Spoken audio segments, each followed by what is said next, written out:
بسم الله الرحمن الرحيم. الرحمن علم القرآن، خلق الإنسان علمه البيان.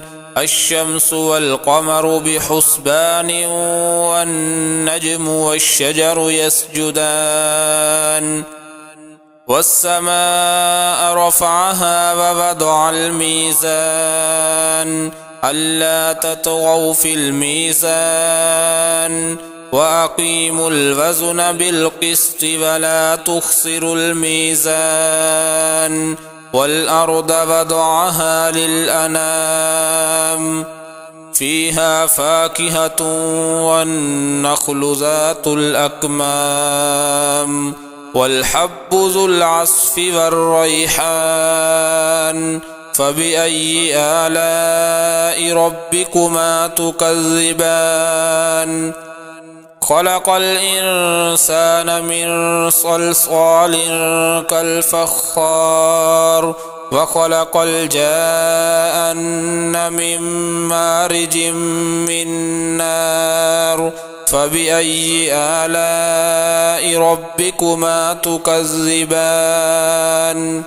رب المشرقين ورب المغربين، فبأي آلاء ربكما تكذبان؟ مرج البحرين يلتقيان، بينهما برزخ لا يبغيان. فبأي آلاء ربكما تكذبان؟ يخرج منهما اللؤلؤ والمرجان. فبأي آلاء ربكما تكذبان؟ وله الجوار المنشآت في البحر كالأعلام. فبأي آلاء ربكما تكذبان؟ كل من عليها فان، ويبقى وجه ربك ذو الجلال والإكرام. فبأي آلاء ربكما تكذبان؟ يسأله من في السماوات والأرض، كل يوم هو في شأن. فبأي آلاء ربكما تكذبان؟ سنفرغ لكم أيها الثقلان. فبأي آلاء ربكما تكذبان؟ يا معشر الجن والإنس إن استطعتم أن تنفذوا من أقطار السماوات والأرض فانفذوا، لا تنفذون إلا بسلطان.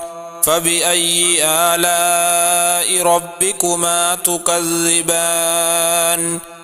يرسل عليكما شواظ من نار ونحاس فلا تنتصران.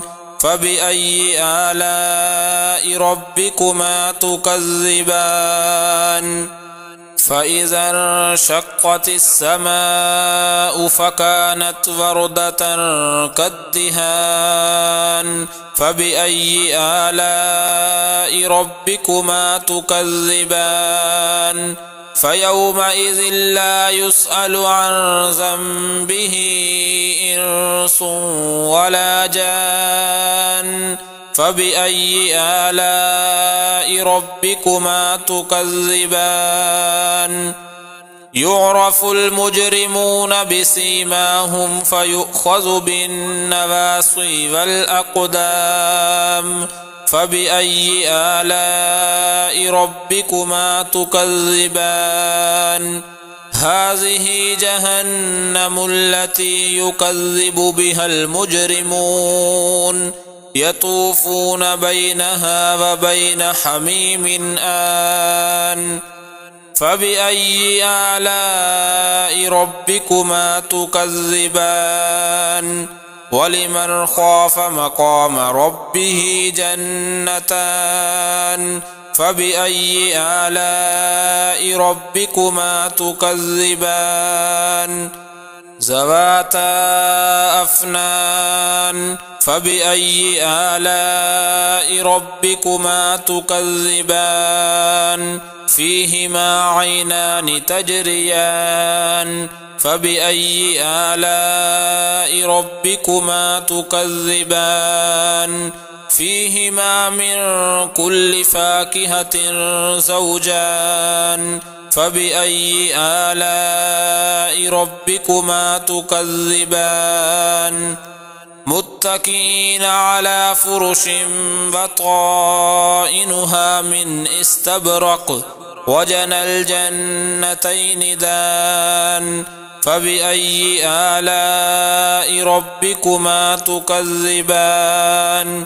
فيهن قاصرات الطرف لم يطمثهن إنس قبلهم ولا جان فبأي آلاء ربكما تكذبان كأنهن الياقوت والمرجان فبأي آلاء ربكما تكذبان هل جزاء الإحسان إلا الإحسان فبأي آلاء ربكما تكذبان ومن دونهما جنتان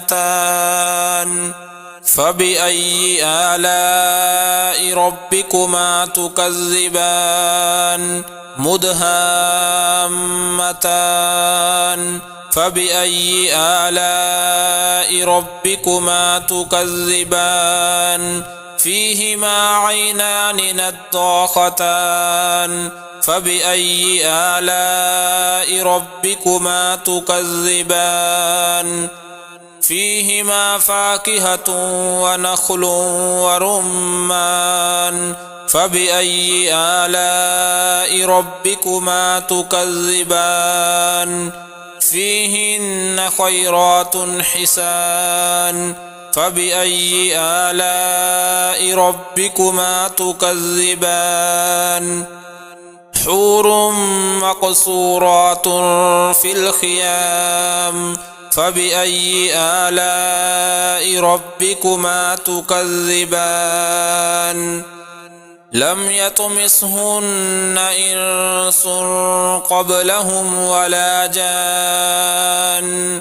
فبأي آلاء ربكما تكذبان متكئين على رفرف خضر وعبقري حسان فبأي آلاء ربكما تكذبان تبارك اسم ربك ذي الجلال والإكرام